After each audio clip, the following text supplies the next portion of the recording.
KKYF, you can make that hand clap better. I believe we are having a great time already. Thank you. I believe we're having a great time already. But there is more. Tell your neighbor there is more. Okay, we're about entering a very special session. It's the panel session under the theme, Endless Echo. Now we'll be diving deep into a conversation about actions. I need you to pay rapt attention because you're going to be hearing things that are capable of changing the trajectory of your life. I mean, positively. Yes, positively. And it will only happen if you pay close attention and, of course, implement. Joining me on stage is a man who bears he bears so much impact. He bears so much impact that has gone beyond the States. KKYF. He is a growth and marketing genius who helps individuals and brands scale their businesses and increase their profit within 30 days. Known for his conversational approach, he has trained over 17,500 people online and has helped at least 100 young Nigerians make their first million within 90 days. He is currently the president of JCI Benin Metro and a two-time director in JCI and Uniben during his collegiate days, bagging him several awards for his bold style of leadership. He currently mentors over 1,250 young persons in his closed mentorship program called the Cave of Adullam, where he helped some discover purpose and others build a business ranking in at least 7 and 8 figures yearly. Many things to say about him. In 2019, he helped a Jambite make his first 2.8 million naira in less than 30 days. Sold sanitary pad to a man on stage at the Ogun Business Summit and a wig to another man in front of over 70 people. Within the last 365 days, he has helped his clients and students make at least $1.2 million. He has been featured on MTN, Seller, TVC, awarded by JCI and Ebonyi State Government, amongst others. He is happily married to Destiny Nnamdi and blessed with a lovely daughter, KKYF, with a clap ovation. I need you to help me as I make welcome Mr. Fortune Nnamdi.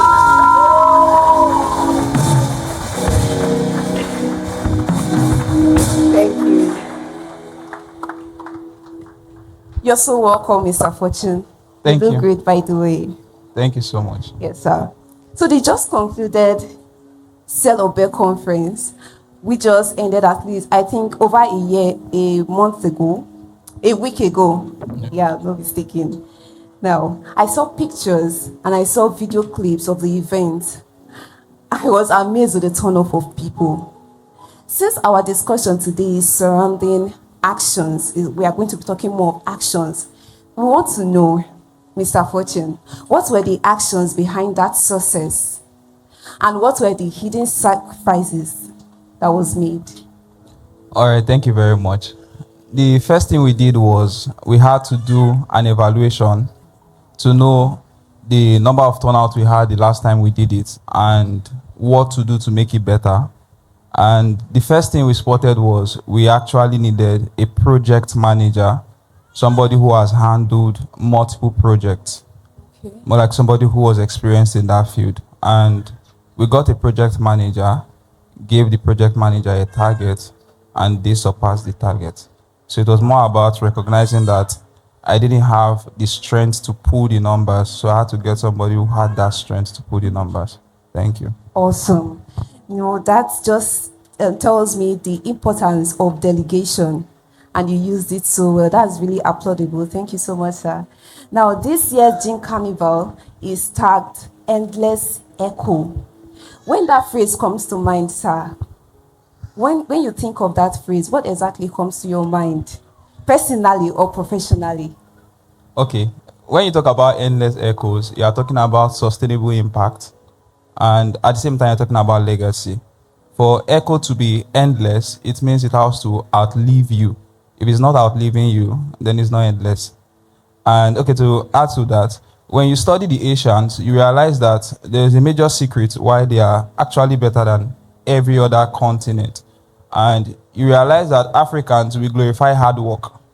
And so when two people meet each other, they are trying to check who don't suffer pass, right? And if you don't get whatever you are getting through hard work, then in this part of the world, we undermine the results that showed up. Now, in America, they prioritize innovation, right? Everybody wants to be the next achiever, everybody wants to be featured somewhere. But in Asia, the major difference is they prioritize legacy. So you see a particular business, and when you ask how long has this business been existing, they tell you 1,200 years. Some businesses, they tell you 400 years. Some businesses, they tell you 600 years. And then you ask them, what's the secret to actually building a business for 400 years? And they tell you, we just handed it from one generation to the other. So while they are growing up, they're already being taught about legacy. So you see a boy growing up knowing he's supposed to manage a business and then hand it over to someone who is going to manage a business and hand it over to the next person. Now, it's not just about managing the business. It's about leaving it better than the previous generation. So this person starts with a tailor shop, and then the man hands over the tailor shop to his son, who then turns the tailor shop to a fashion house, and then hands over to his grandson, who then turns it to a country-recognized fashion house and all that. So if we are going to actually vibe with the endless echoes, then we need to move from a one-man show to a thing of legacy. Thank you. That's beautiful. We need to move from a one-man show to a thing of legacy. Please, yes, you can clap. Make it better. And still on that phrase, endless echo, I also realized that for it to exist at all, then actions needs to be made. Yes. So, Mr. Fortune, please, can you tell us what were those actions you took early in your journey that still echoes now in the present time? I think the only major action I took was actually surrounding myself with people who were way better than myself. There's a particular saying that if you want to go far, you need to be the dumbest in the room. If at any point in time you enter a room and you are smarter than everybody in the room, then it's a sign you are not supposed to be in that room, because they would only applaud you into mediocrity. And so one of the things I had to do was I had to try as much as possible to change my circle of friends, and I had to make sure that the people who were my new friends were way better than myself. Because if I don't change my circle of friends, I can't set new targets. If I can't set new targets, I can't do new things.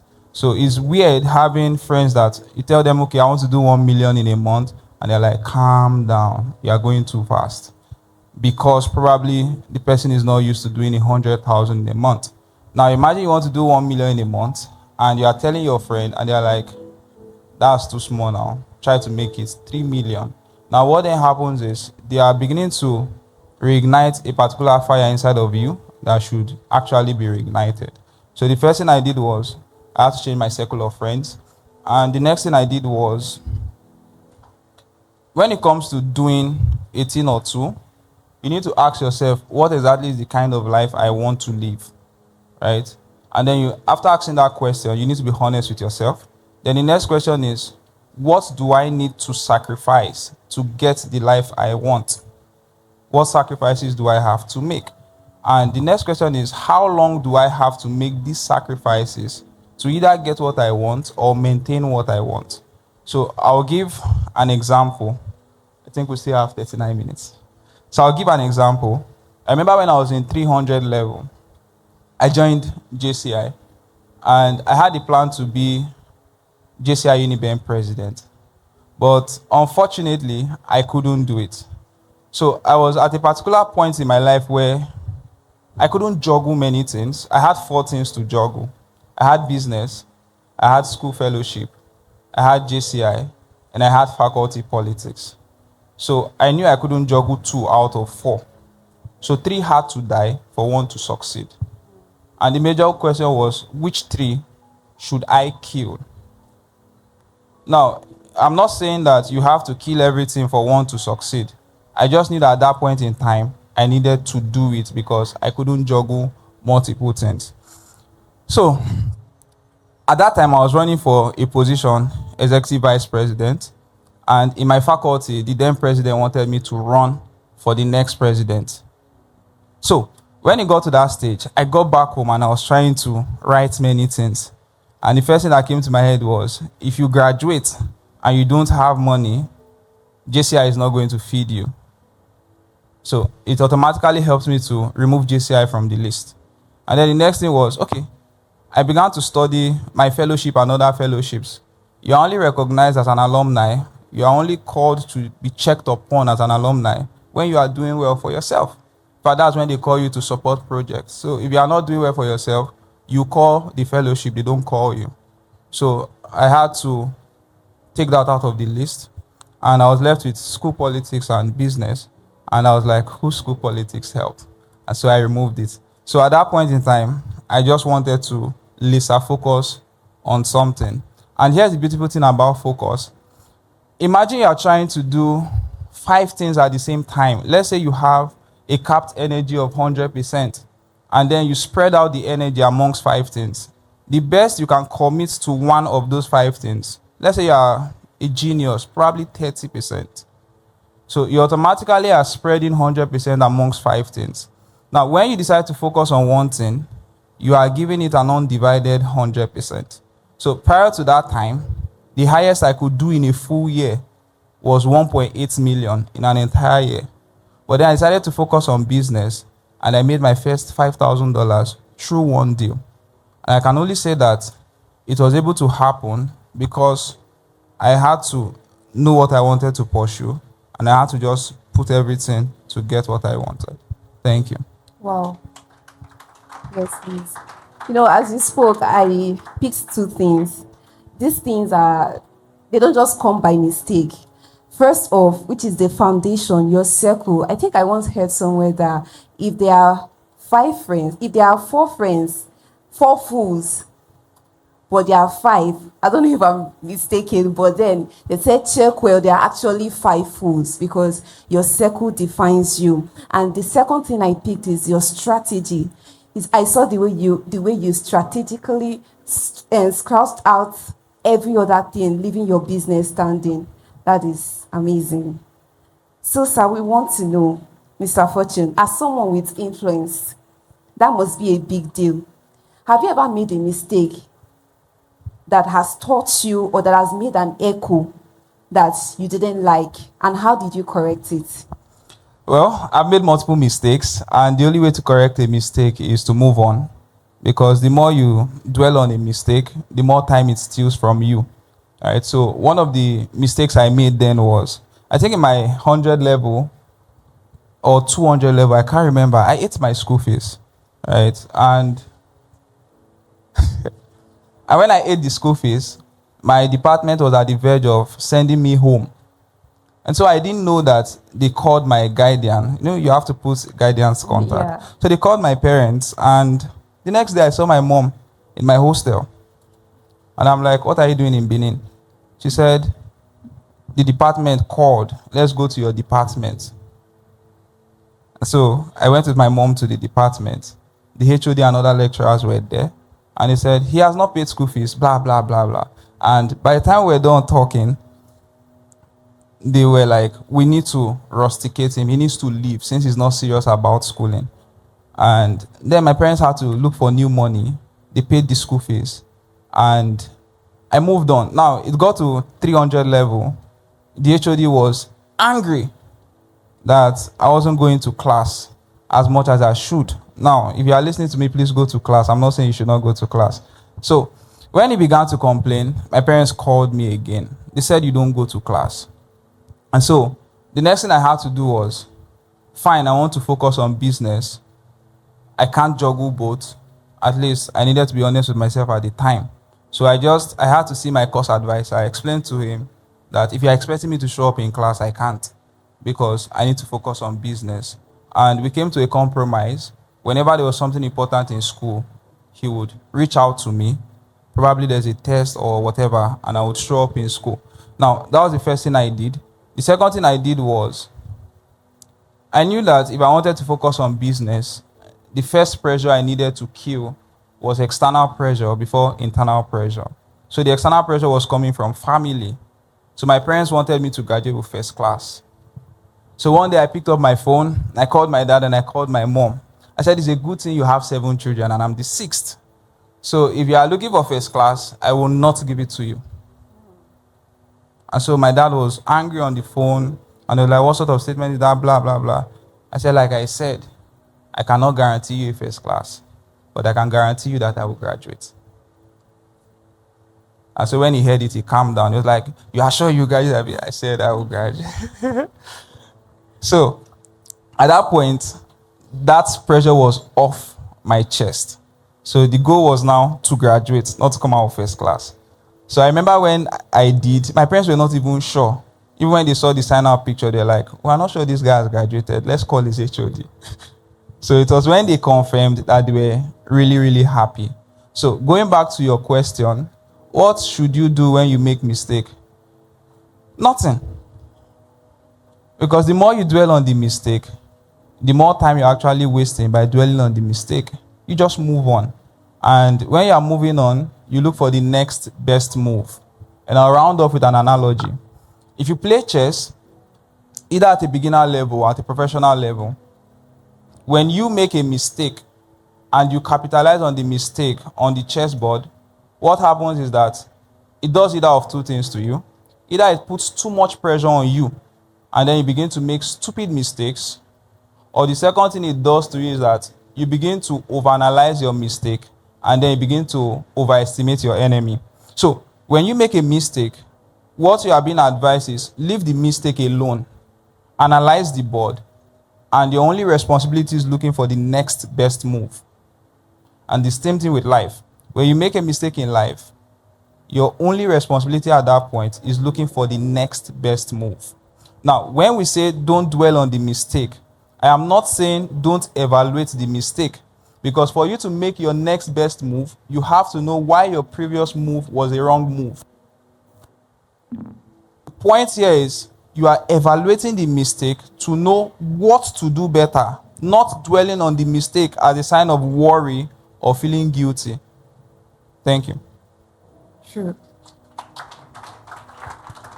Don't dwell on the mistake. So, sir, your first answer is going to lead me to the next question. I think you spending your school fees is like as a result of misplaced priority. And so the next question is, how do we align our actions with values? Because we live in a world where temptations are just everywhere. And then we also need to make certain decisions. We need to take actions. But how do we now align our actions with values, with our values? Okay. Before I answer the question, there are 3 explanations I would like to give. Now, when it comes to value, and when it comes to interaction with yourself and people, there are 3 things you need to understand. Number 1 is values. Number 2, principles. Number 3, boundaries. Now, boundaries are a set of rules you put in order that determines how you relate with people. For instance, a part of your boundary could be that every 9 p.m. I won't be online. Another part of your boundary could be that whenever someone talks to me in a way I don't like, I would set things straight. Even if they get angry, I would just tell them. Now, boundary is how you relate with people. Principle is how you relate with yourself. So, see principle as personal boundary. So I could tell myself now, for instance, that I play games a lot. Let's say I play games 7 hours in a day. And I'll create a new principle to half the time. So instead of playing games 7 hours in a day, I now begin to play 3 hours, 30 minutes. So principles are more like personal boundaries. Then values are a set of codes and conduct you live by, such that no matter what happens, you shouldn't compromise on your values. And when you meet anybody or when you walk into any organization, there's something they call core values. For instance, in KKYF, the core value is you have to sit down to read, you have to be unstained as a youth, So when you look at the core values, it automatically determines if you are going to compromise or not. So when you see two people exposed to the same situation, one person compromises, the other person does not compromise. It's not because either of them wants to, it's just because of the values they've been exposed to over time. So as a person, you need to sit down and you need to ask yourself, what values do I want to uphold? And you need to list out a lot of them. And you ask yourself, which 5 should be my priority, right? When you analyze where you are and when you want to go to, you now begin to examine which 5 should I prioritize. For some people, their biggest value is honesty. When somebody's value is honesty, they will never lie. For some people, their value is punctuality, especially people who are in the career space. So when the person's value is punctuality, when their friends are trying to delay them, they leave the friend behind and move on. For instance, we can use this as KKYF as an example. Let's say your value is I have to be at every rehearsal on or before the time. It means if there's any fellow member trying to delay you from rehearsal, you leave the person behind and you move on. Some people, their value is excellence. I have to do anything I'm doing the best way I can do it. Now, don't get it twisted. When you are done setting out your values, for you to meet up with those values, you have to offend the people around you. For instance, if I say one of my values is punctuality, I would have to risk offending my friends who love to show up at meetings late. And if those friends don't understand why you have to offend them, then it's a sign that they are the wrong set of friends. Sure. Because the right set of friends would understand why you are making the moves you are making. Now, if they don't understand, some persons would ask, Afaga, I know like that thing where you do. Me and you would go somewhere, you come out 30 minutes before the time. You know sharp. Guy, no vex. No vex, eh? But next time if you prepare late, I will still leave you. Because when it comes to apologizing scenarios like that, you don't give your friend an unrealistic promise. So I would apologize for going late, for leaving you behind, but I would also reaffirm on the fact that if you dress up late next time, I will still leave you behind. I don't know if I explained it very well. Thank you. Please put your hands together for me. So in that light, have you ever had to say no to a big opportunity just because it didn't align with the kind of echo you want to leave behind? Many times. Please share with us. One. I think the one that has pained me the most was when I wanted to run for a JCI position. Okay. So let me explain a bit of how it happened. So the person who was supposed to man the election, the person who was supposed to oversee everything, screen the candidates on the day of election, set how they vote, blah, blah, blah. The person was hell-bent on me winning. And so because I had not gotten the form, they extended the deadline by 1 week just so I could get the form. Now, I chose not to get the form. And when I lost the election by not participating in it, it was time for handover. We call it investiture. So I attended the handover, and this person walked up to me and said, I am very disappointed in you. I tried to make you win, but you chose to not get a form.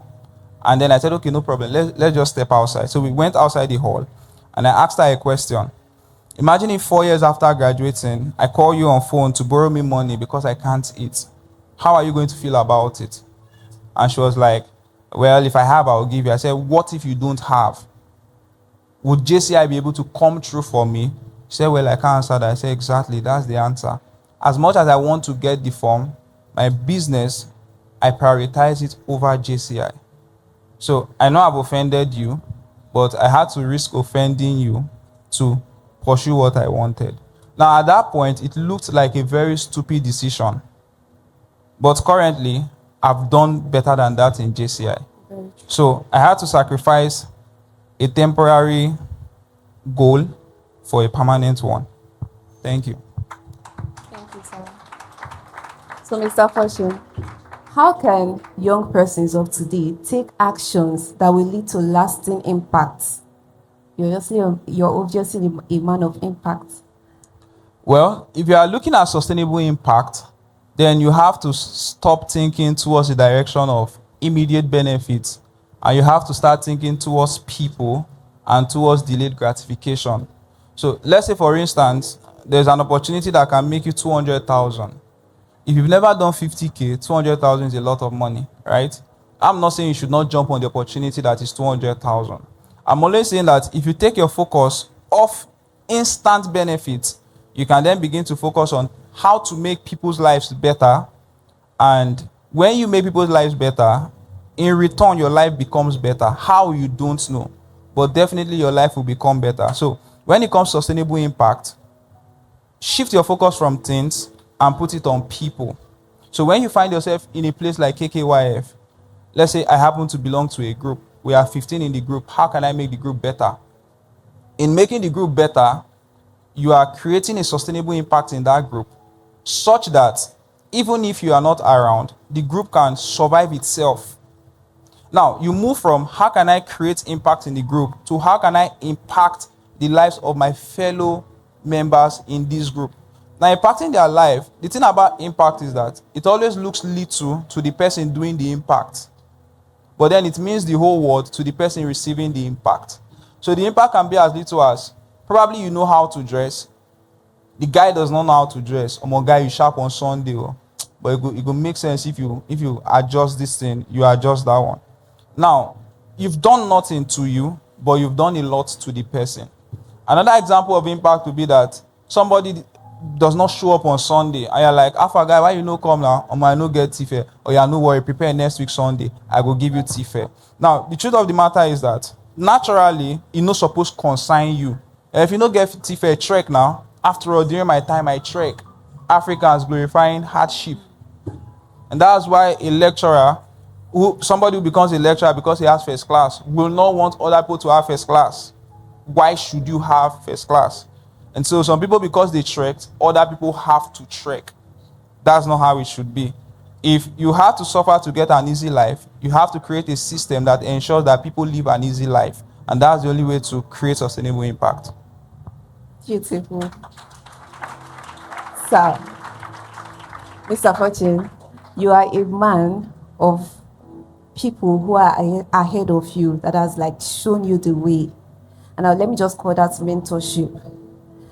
I know that you have mentors.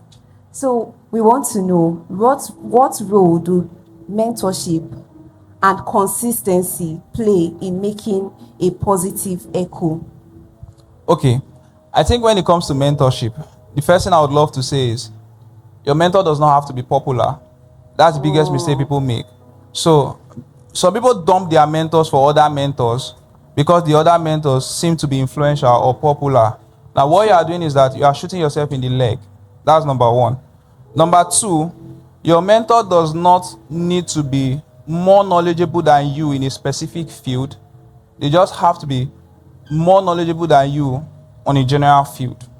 I'll give an example. So I have a mentor, and I remember when I wanted to go into the online space, my mentor knew nothing about the online space. And so it was a challenge. So whenever I want to host an online class, I'll say, I want to host this online class. And what I was expecting was, okay, change this flyer. Or if you're not changing the flyer, why are you doing it like this? It can be better. And the only response I will get is, have you prayed about the class? The God said you should do the class. And I'm like, this no be why I meet you. So the truth of the matter is that in mentorship, for you to succeed, you have to trust your mentor more than you trust yourself. Because if you can't trust the person more than you trust yourself, you shouldn't even be in that relationship in the first place. So I see mentorship as having, if you've ever read the book Rich Dad Poor Dad, your mentor is more like your rich dad in life, not just in your career. I'll give another example. So some persons, it could be that you want to be a professional dancer who is known all over the country. Now, the first challenge you have is, my mentor knows how to dance now. Your mentor does not need to know how to dance. Your mentor only needs to know how to guide you through dancing. Some persons, I want to know how to sing. I want to sing like Sinach. So the next thing they are doing is how they can make Sinach their coach. It could be that their mentor in the first place was their music director. But my music director, I know big like Sinach. And so they leave the music director, they move after Sinach, and then when Sinach does not open the door for them, they go back to the music director, and then they get angry. How come he's focusing on other people, he's not focusing on me? You lost the ticket yourself. So when it comes to mentorship, I think the major thing is your mentor does not have to be influential. Your mentor does not need to be popular. If they have the right knowledge for you, then that's the best person. Number 2 is that you have to trust your mentor more than you trust yourself. I think that's the only hack when it comes to this thing called mentorship. Trusting your mentor more than you trust yourself. That must be hard for some persons to do. Very hard. Yeah. Well, we're coming to the end of this. Well, it's been amazing. Mr. Fortune, if today was your last time to speaking to this audience, which I know it's not, what action will you challenge us to take? It's very simple. A time will come in your life where you will need the help of people. But if you live long enough, you will know that the only help that is guaranteed is you showing up for yourself. And what that does for you is that it takes away the whole entitlement mentality. If you want to get something done, you have to ensure that thing is done. How do I mean? If you want to become a very good singer, if you want to sing like the likes of whoever you have in your head, it is not the job of your MD to make you a good singer. It is the job of you to make you a good singer. The only thing your MD can do is to guide you. But if you will get to that destination, it's dependent on you. I'll give another example. Let's say you are in the media. It is not the job of your media head to ensure you are an exceptional media personnel. It is your duty to go behind the scene, research, commit to practice until you become the version of yourself you want to be. The goal of your media head is only to guide you and to attempt to make things easier for you. So if you ever get to a position where it looks as if you are becoming better than the leader, I think that is when your maturity is tested the most. Because in most situations, it looks as if you have gone further than the leader. But in hindsight, you would realize that you were only seen far from one angle. I don't know how best to explain it. Let's say when you are living through life, there are 6 angles you are supposed to see from. It becomes a problem when you are seeing far from just one angle and you begin to throw away people who are seeing from the other angles because they are not seeing as far as you can see. So you need to understand that if a person is your leader, it is because they have the capacity to manage your resources, to manage your skills, and to manage your influence. So that person might be seen averagely across all 6. But if the person is seen averagely across all 6, then the person is a better leader than you who is seen far from just one angle. Thank you. I think this is a good time to clap. You can make that hand clap better. We've seen how our actions, no matter how small they are, can echo till eternity. Let this not just be a panel session, but a call to intentional living. Are we here? Thank you so much, Mr. Fortune. We've come to the end of this session.